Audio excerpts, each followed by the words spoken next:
여러분, 예배를 드릴 때 꼭 부탁드리고 싶은 것이 있습니다. 우리는 예배를 통하여 내가 만족하는 예배를 드리고 싶어 합니다. 그런데 여러분, 예배는 내가 만족하는 것이 아니라 하나님을 만족시키는 것입니다. 다시 말씀드리면, 내가 무엇인가를 받기 위해서 예배를 드린 것이 아니라 내가 온 마음과 온 정성을 다해서 하나님을 만족시키는 예배를 드려야 한다는 것이죠. 특별히 오늘 온 정성과 온 마음을 다하는 예배를 드려서 하나님께서 주시는 은혜와 그리고 성령 충만함을 예배를 통하여 입으시길 간절히 소망합니다. 여러분, 만약에 하나님께서 여러분들의 소원을 한 가지 들어주신다고 한다면 여러분들은 어떤 것을 말씀하시겠습니까? 내 표정만 봐도 하시고 싶은 말씀이 많으신 것 같은데요. 보통 많은 분들이, 남자분들은 아내를 바꾸게 해주세요, 그리고 여성분들은 남편을 바꾸게 해주세요, 이런 대답을 많이 하시더라고요. 여러분들은 어떤 소원을 말씀하시겠습니까? 네? 가족 모두 천국. 맞습니다. 좋습니다. 네, 혹시 또 말씀해 주실 분 있으신가요? 네, 말씀하실 수 있으시겠지만 안 하시는 걸로 알겠습니다. 여러분, 오늘은 기도에 대해서 함께 말씀을 나누고자 합니다. 여러분, 혹시 하나님께서 기뻐하시는 기도에 대해서 생각해 본 적이 있으신가요? 신앙생활을 하시면서 자주 기도를 하실 텐데요. 기도를 하시면서 어떤 기도가 좋은 기도인지 생각해 보신 적이 있으십니까? 오늘은 어떤 기도가 좋은 기도인지, 하나님께서 기뻐하시는 기도인지 한번 알아보고자 합니다. 여러분, 기도의 사전적인 의미는 신이나 절대적 존재에게 바라는 바가 이루어지기를 비는 행위라고 되어 있습니다. 쉽게 말하면 내 소원이 이루어지도록 비는 것이죠. 우리 기독교에서도 기도에 대해 가르칠 때 이와 비슷하게 가르쳤습니다. 그래서 기도하면 해결된다, 그러니 기도해라, 혹은 기도하면 하나님께서 들어주신다, 이렇게 말을 했습니다. 여러분, 그런데 이것이 맞는 말일까요? 여러분, 이것은 기도에 대한 잘못된 가르침입니다. 정확하게 말씀을 드리면 기도는 우리의 소원을 말하고 그 소원이 이루어지는 것이 아닙니다. 만약 기도가 소원이 이루어지는 것이라면 아무리 기도해도 소원이 이루어지지 않는 사람은 하나님한테 버림받은 사람일까요? 지난번에 제가 말씀드렸잖아요. 저는 초등학교 5학년 때부터 제 키가 175cm만 되게 해달라고 아주 간절히 기도했지만 이루어지지 않았습니다. 저는 하나님한테 버림받은 존재일까요? 감사합니다. 또 장동건이나 정우성처럼 잘생긴 사람이 되어서 얼굴로 전도하는 사람이 되게 해달라고 기도했지만 기도는 너무 비웃으시는데요. 네, 기도가 이루어지지 않았습니다.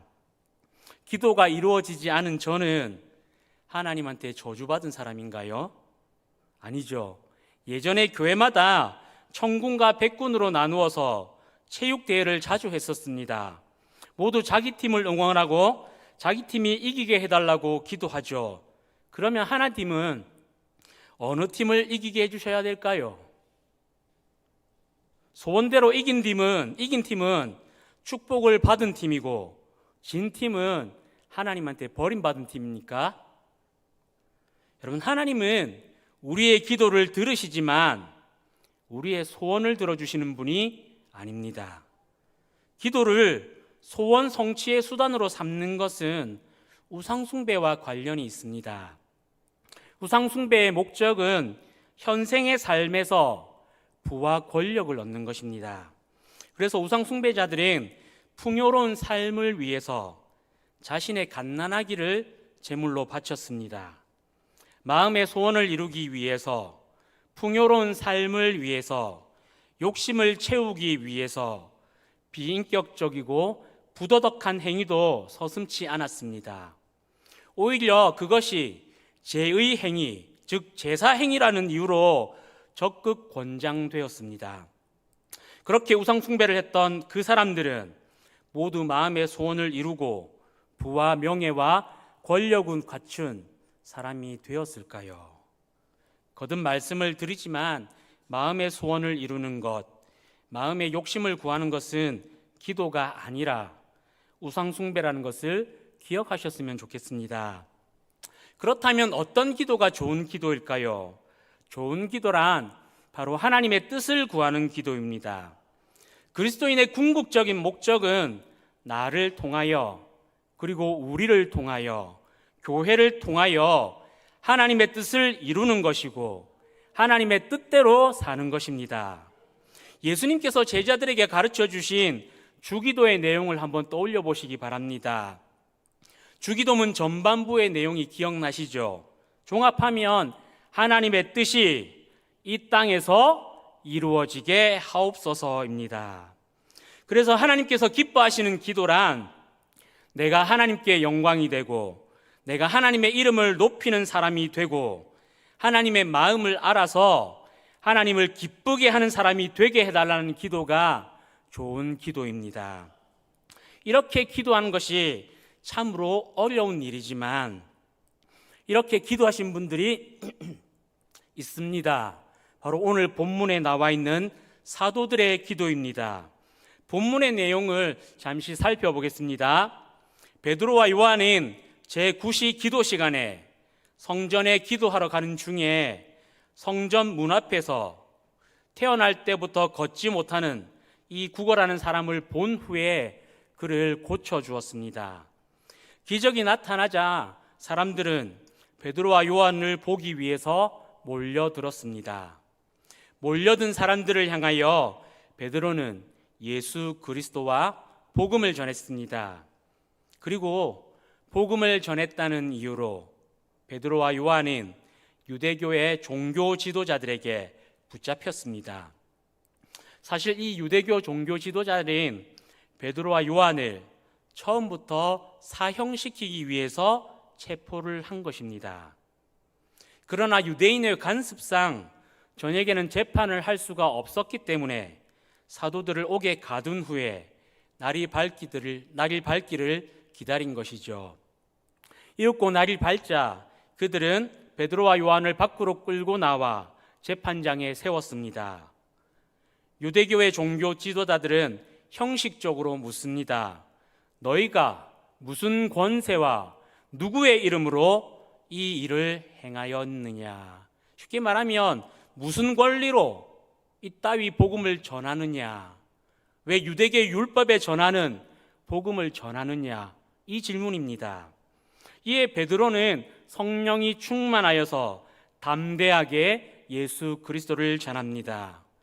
유대교 종교 지도자들은 원래 베드로와 요한을 사형시키려고 했지만 베드로와 요한에 의하여 고침을 받은 자가 재판정에서 사람들과 함께 있자 누명을 씌울 수가 없었습니다.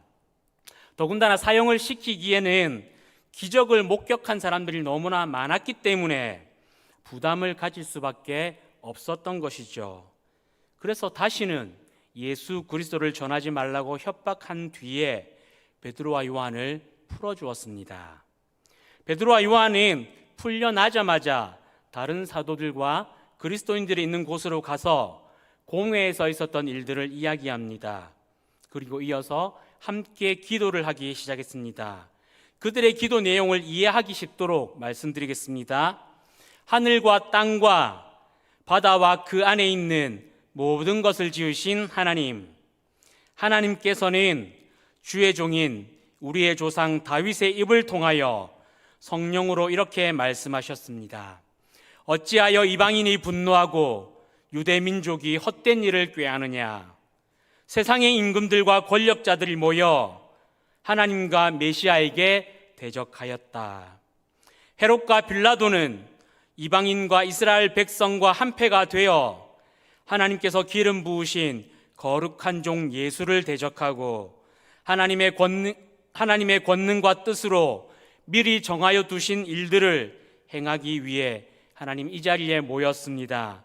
하나님 이제 그들의 위협을 내려다보시고 주님의 종들이 담대하게 주님의 말씀을 말할 수 있게 해주십시오. 그리고 그들을 위하여 손을 내밀었을 때 병을 낫게 해주시고 하나님의 거룩한 종 예수의 이름으로 표적과 기적이 일어나게 해주십시오. 여러분, 이 사도들과 그리스도인들을 한번 보십시오. 성령의 도움으로 겨우 죽다 살아난 처지라면 빨리 도망을 가야 되지 않겠습니까? 목숨의 위협을 당하고 있는 이 상황이라면 예루살렘을 벗어나서 피신을 해야 됩니다. 언제 다시 잡힐지 알 수 없는 처지니 멀리 도망을 가야죠.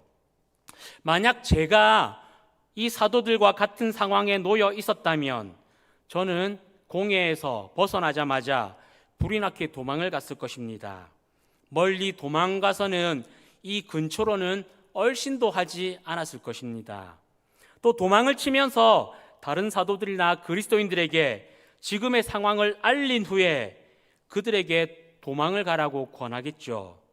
그런 후에 계속해서 다른 나라로 도망을 갔습니다.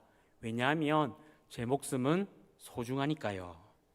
그런데 놀랍게도 사도들과 예수님을 믿고 따르던 이 그리스도인들은 그들에 대한 박해가 이루어지고 있는 상황에도 예루살렘을 떠나지 않습니다. 오히려 모여서 한 마음으로 기도를 합니다. 그런데 그 기도의 내용이 참 대단합니다. 혹시 괜찮으시다면요, 오늘 본문 말씀인 29절과 30절 말씀을 다 같이 천천히 한번 합독하시겠습니다. 29절과 30절입니다.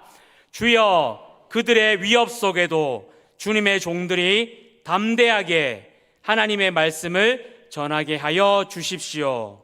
손을 내밀어 병을 낫게 하시옵고 표적과 기사가 거룩한 종 예수 이름으로 이루어지게 하옵소서. 아멘. 여러분, 저들은 박해를 당하고 목숨의 위협을 당하는 중에도 두려워하지 않고 복음을 전하게 해달라고 기도합니다. 병든 자를 위하여 기도하다가 체포를 되었음에도 여전히 약하고 병든 자를 위하여 기도할 때 예수님의 이름으로 기적이 나타나게 해달라고 기도하고 있습니다. 대단하지 않습니까? 이 사도들의 기도의 내용이 여러분 무엇을 말하고 있습니까? 바로 하나님의 뜻대로 하나님의 사명을 감당하게 해달라고 기도하고 있습니다. 목숨이 경강에 달아있는 이 상황에도 이 사도들은 자신의 안위를 걱정하지 않습니다. 하나님의 뜻을 나타내고 하나님의 뜻대로 살게 해달라고 그렇게 기도하고 있는 거죠. 여러분, 이 사도들은 자신의 부와 자신의 권력을 위해 기도하지 않습니다. 자신의 소원을 말하지도 않습니다. 복음을 전하고 예수 그리스도를 전하는데 왜 이런 어려움을 겪느냐고 불평하며 기도하지 않습니다. 나의 만족과 나의 유익을 위해서 기도하지 않습니다. 여러분, 이들의 기도는 어려움 속에서도 하나님의 사명을 하나님의 뜻대로 감당하게 해달라는 기도입니다. 하나님의 일을 할 때 예수 그리스도의 능력이 나타나게 해달라고 그렇게 기도하고 있습니다. 이것이 바로 우리가 배워야 할 기도, 우리가 해야 할 기도입니다. 하나님의 뜻을 이루기 위해 하나님의 도움을 구하는 기도이지요. 여러분, 우리는 기도할 때 가장 먼저 하나님의 뜻을 묻고 하나님의 뜻대로 살아가게 해달라고 기도해야 합니다. 또 우리가 하나님의 일을 행할 때 하나님의 도우심을 간절히 기도해야 합니다. 그리고 하나님의 말씀에 순종하고 하나님의 영광을 위해 헌신하겠노라는 이 결단의 기도를 하나님께 드릴 수 있어야 합니다. 사랑하는 신현교회 성도 여러분, 예수 그리스도를 구원자로 믿는다는 이유로, 예수님의 부활을 전한다는 이유로 목숨의 위협을 받는 사도들과 이 그리스도인들은 박해를 피해서 도망가지 않고 믿음으로 박해를 감당하겠다고 결단하며 하나님의 뜻을 이루게 해달라고 기도하고 있습니다. 그 이유는 그들이 매우 특별한 사람들이어서가 아니라 성령의 충만을 힘입었기 때문입니다. 성령의 역사로 변화가 된 이 사도들과 그리스도인들은 절망적이고 힘든 상황에서도 현실에 굴복하지 않고 복음을 전하고 하나님의 사명을 감당하게 해달라는 이 기도를 하고 있는 것이죠. 여러분, 이 기도를 들으신 하나님께서는 얼마나 기쁘셨을까요? 얼마나 좋으셨을까요? 안타깝게도 이제는 교회마다 기도하는 그리스도인들이 점점 줄어들고 있습니다. 기도회 시간도 사라지고 있습니다. 그래서 오늘도 어김없이 기도의 중요성을 알고 기도를 위해 금요 성령 집회에 참석하신 여러분들은 참으로 귀한 분들인 것이죠. 저는 이 사도들의 기도를 통해서 우리의 기도를 점검했으면 좋겠습니다. 여러분, 우리는 무엇을 위해서 기도하고 있나요? 매일 똑같은 기도를 습관적으로 반복하고 있는 것은 아닙니까? 하나님의 뜻이 나의 뜻보다 우선되는 기도, 하나님의 영광이 나의 만족보다 우선되는 기도를 들으실 수 있기를 소망합니다. 그래서 기도할 때마다 예수님의 능력이 나타나고 성령의 능력이 나타나는 기도자가 되시길 진심으로 소망합니다. 여러분들의 기도가 하나님께 상달이 되고 하나님께서 흠양하시는 기도가 되시기를 진심으로 소망합니다.